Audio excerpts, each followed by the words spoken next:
Hello friends, I thought it was time for a bit of a longer video today. And I'm at the place where I'm house sitting in the UK here. My husband's coming over tonight from Canada, and we're going to do some traveling together. And I'm looking around and thinking, what were the multitude of choices and steps that it took me to get here? Well, it certainly didn't happen overnight, and sometimes I still shake my head and think I don't know how this got here, but I feel whatever happens tomorrow or next week, that today I'm living a magical life. And one of those big steps that I had to take was doing exactly this, being brave enough to speak what was on my heart, to be able to step into who I felt that and I feel that I truly am. And this can be a lifetime of rediscovering who you are.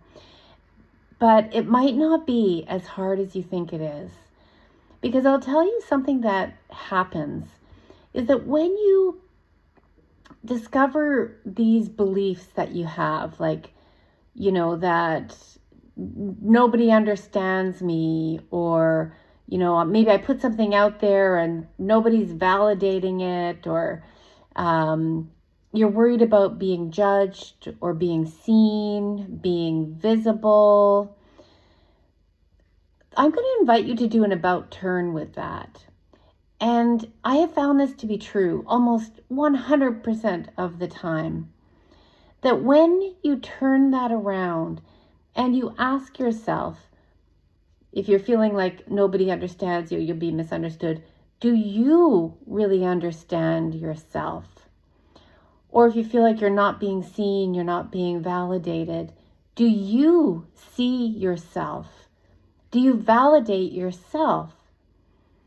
Do you say, I am in my truth? This is what I believe about myself. And that might be one of the most powerful things that you can say.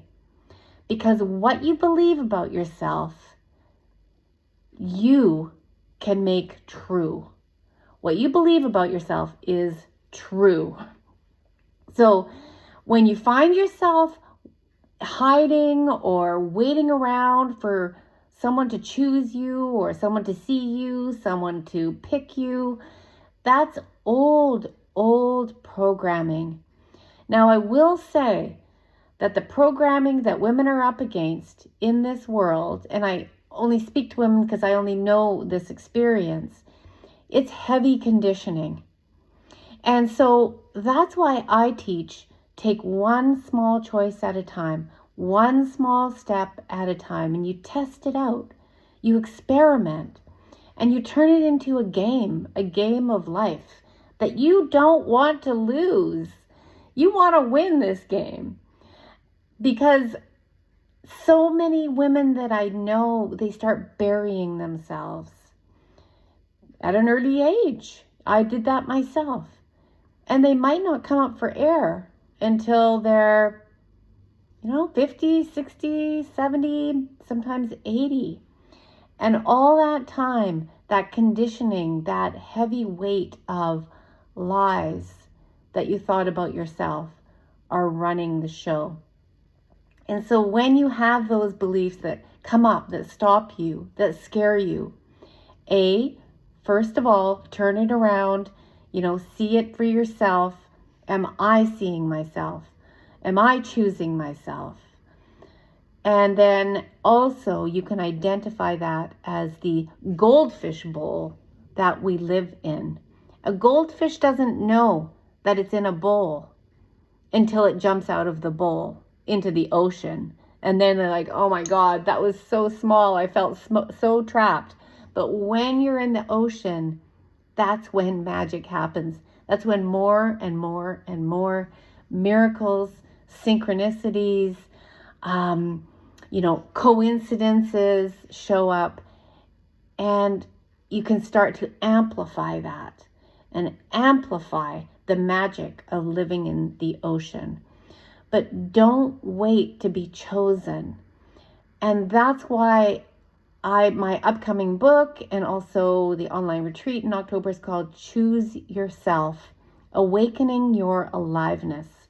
And I want to unpack that a little bit, because sometimes we go into, I'm just going to do it myself. I'm going to choose myself. I'm going to get myself out there. I'm going to say the thing. I'm going to set the boundary.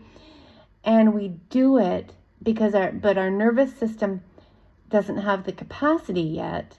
We retract, and then maybe we hide for about a week, and maybe we feel ashamed, or you're not ready for criticism or judgment that's gonna come your way eventually, because if you're making everybody happy and you're not being criticized or judged, you are not being true to yourself. That's still the good girl program. So we come out in this kind of teenager rebellion or toddler consciousness of, I want it and I want it now. It never works, right? Maybe you've tried that. But what I teach for women at midlife is choice by choice, area of your life by area of your life.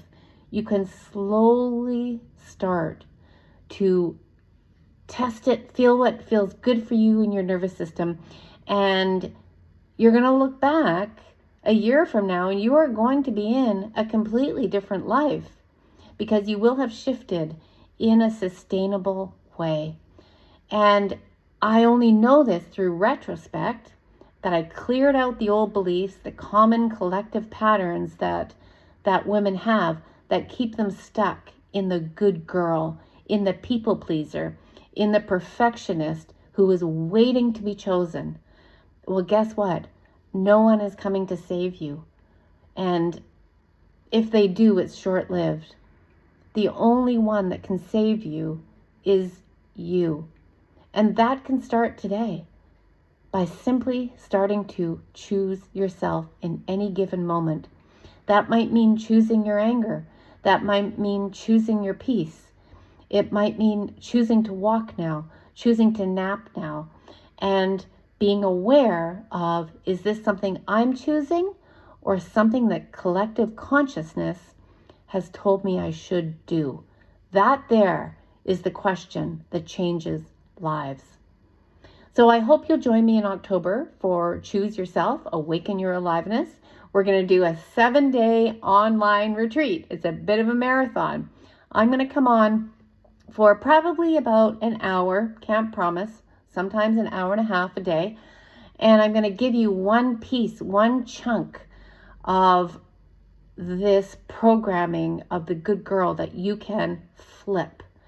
Once you see it, you'll see it, and you can't unsee it. So at the end of that 7 days, you are going to have the roadmap to your own magic, to your own aliveness. All the calls are recorded. You can always go back to them as well. And there's no getting it right. There's no trying to get an A in this. It's going to be an ongoing journey. So I'm going to leave the link below, and I hope you join me, because I don't want you to wait to be alive when it's right here, right now, waiting for you. So join me in October, and you could be living a very, very different life, just like I am. It doesn't even resemble what I lived a year ago. I don't even resemble what I was like a year ago. I've shifted so much. And that's what I want for you too, to choose yourself.